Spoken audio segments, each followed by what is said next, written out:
Bonjour à toutes et à tous, c'est un grand plaisir que je vous retrouve pour une nouvelle émission de 100% Quintet.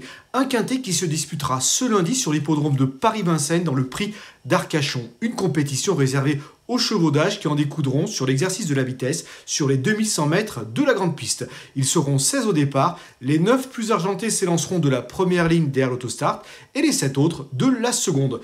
Vous allez voir à l'étude du papier, ce sont des compétiteurs que vous connaissez très bien, bien connus des turfistes. On peut relever quelques bonnes bases qui semblent avant le coup solides. Mais n'hésitez pas pour une 5e place d'élargir un peu vos jeux car on n'est pas à l'abri bien sûr de surprises. Allez, sans plus attendre, on va passer au crible les différents concurrents de ce Quintet Plus dans le tableau des partants. Allez, tout en haut du tableau des partants, c'est le numéro 1, Giant Chief. C'est un élément de qualité. Il vient d'effectuer une rentrée prometteuse et je m'en méfie tout particulièrement.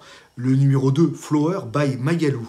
Elle est sur la montante et elle peut se placer avec le bon déroulement de course. Elle est barrée par les meilleurs, mais elle fait partie des placés potentiels pour une 5e place.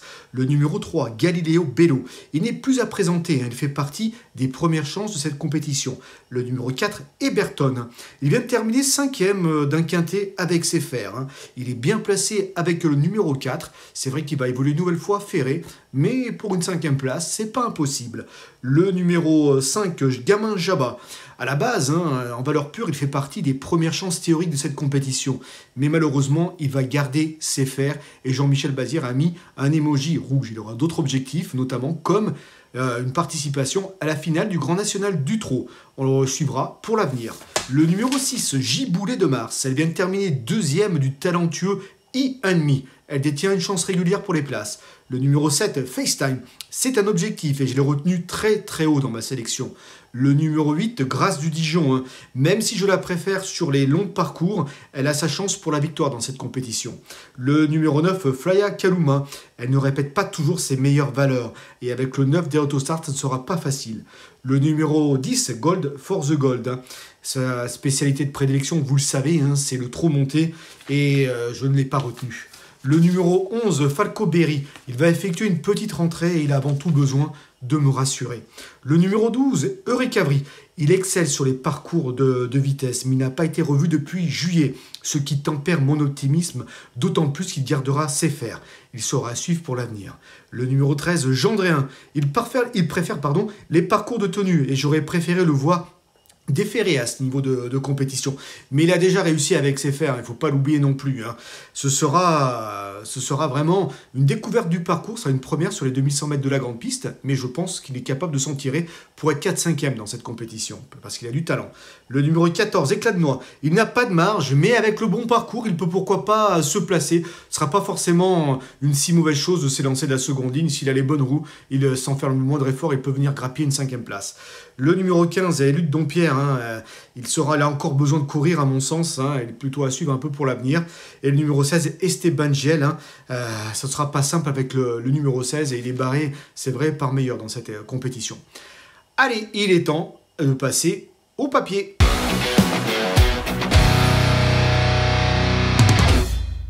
Allez, le moment est venu de passer au papier. Mon favori de cette compétition, le numéro 7, il s'agit de FaceTime. C'est un concurrent qu'on ne présente plus. Il est plus que confirmé dans les gros quintets parisiens.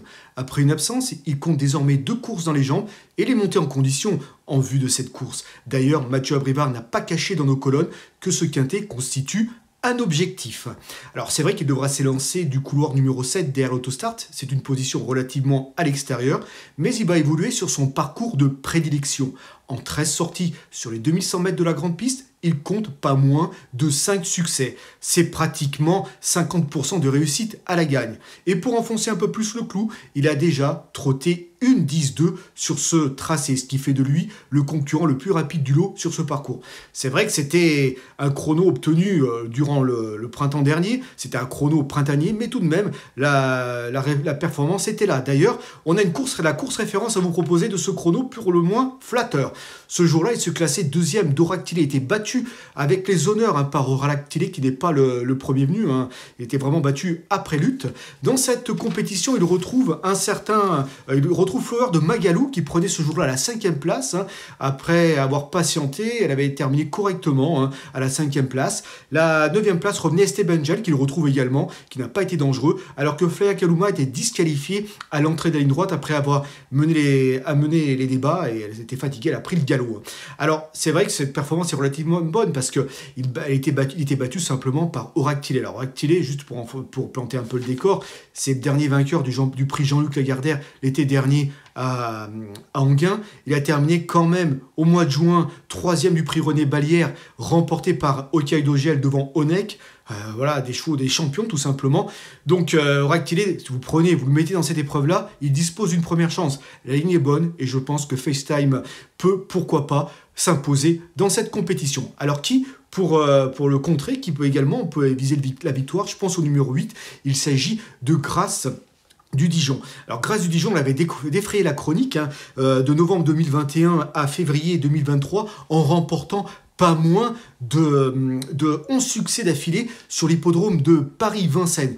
Tous obtenus sur les parcours de tenue de la grande piste. D'ailleurs, en janvier dernier, elle s'imposait sur les 2700 mètres de la grande piste aux dépens d'un certain FaceTime, qui n'est pas le premier venu, hein, qui sera probablement le favori de ce quintet. Alors c'est vrai c'est la première fois qu'elle va évoluer sur les 2100 mètres de la grande piste, et Charles Dreux, qui gère avec beaucoup d'à-propos la carrière de sa jument, a déclaré que ça ne devrait pas être un problème, hein, les 2100 mètres. Hein.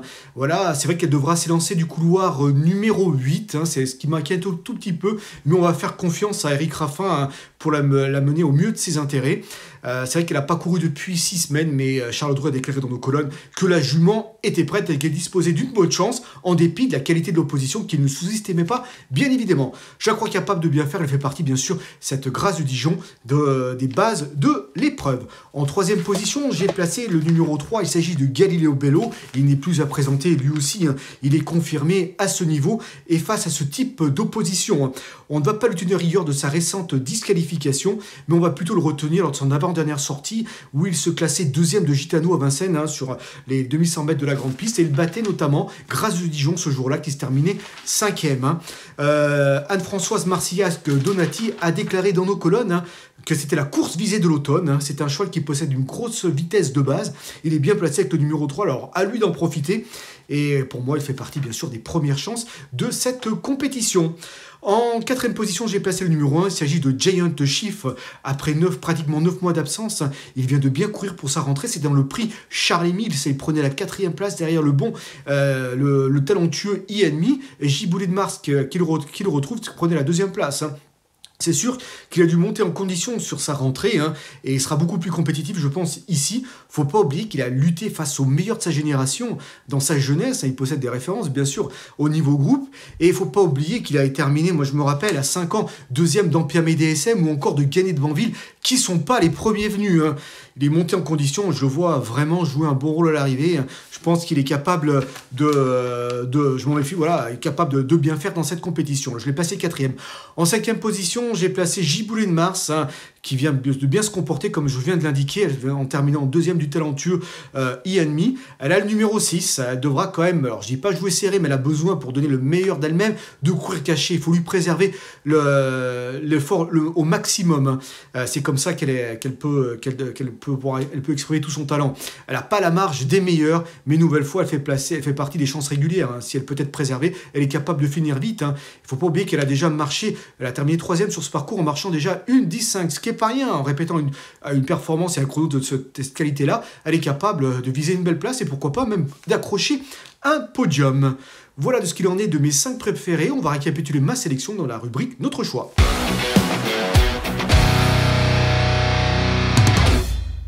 Allez, tout dans ma sélection, j'ai placé le numéro 7 dans la rubrique Notre choix. Il s'agit du numéro 7, FaceTime, suivi du 8, Grâce du Dijon, suivi du 3, Galileo Bello, suivi de l'As, Giant Chief, et suivi du 6, Giboulet de Mars.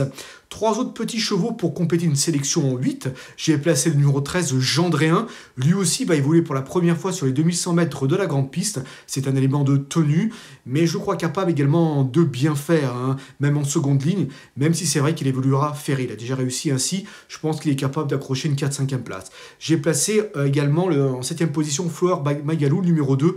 Il lui faudra impérativement le parcours caché et les sur la montante et pourquoi pas, elle peut venir grappiller la 5e place, suivi du 4 Eberton. Même avec ses fers, lui il est bien placé dans les Autostart lui aussi, et pourquoi pas pour une petite place. Et comme petit cheval du jour, on reste à Vincennes, je vous propose le numéro 14, le 614 exactement, c'est Idole d'Ourville, hein, qui reste sur une victoire à Agen, et elle vient, pour son retour à Vincennes, elle découvre un bon engagement, pratiquement au plafond des gains, l'engagement est bon, et sur les 2700 mètres de la grande piste. Sachez qu'elle s'était classée deuxième, hein, de ce parcours lors de son avant-dernière tentative, c'était vraiment pas mal, quoi. Je crois capable une nouvelle fois de viser un podium. Eh bien écoutez, chers amis, laissez-moi vous remercier de votre fidélité. Je vous dis à très bientôt pour une nouvelle émission de 100% Quintet. Merci à vous, à bientôt. Merci à vous d'avoir suivi cette vidéo. Alors pour vous abonner à notre chaîne YouTube, c'est ici. Et pour suivre encore plus de vidéos Paris Turf, c'est de ce côté.